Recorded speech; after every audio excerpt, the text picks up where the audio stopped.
নমস্কাৰ বন্ধু বান্ধৱীসকল, আপোনালোকে খোৱা বোৱা কৰিলেই চাগে। আমি এয়া বনাইহে আছোঁ।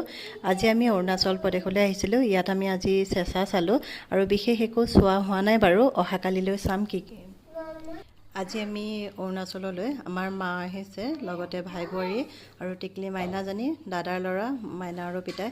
আমি ছজন হোৱাৰ বাবে আমি দুটা হোমষ্টে ল'লোঁ, মানে একেটা কেম্পাছতে থকা দুটা ৰুম লৈছোঁ আৰু মন নামৰ। খুবেই সুন্দৰ হোমষ্টেটো, আপোনালোকক দেখাম বাৰু বেলেগ এটা ভিডিঅ'ত। ইয়াত আপোনালোকে ইচ্ছা কৰিলে ৰান্ধিও খাব পাৰে। আমি ইয়াত নিজে গেছ লৈ আহিছিলোঁ, সৰু গেছৰ চিলিণ্ডাৰ এটা। তাৰপিছত সেয়া আমি নিজেই ভাত বনাই খাইছোঁ। মই প্ৰথমতে দালি বনালোঁ, তাৰপিছতে এয়া মাংস আৰু ভাত হৈ গ'ল বাৰু।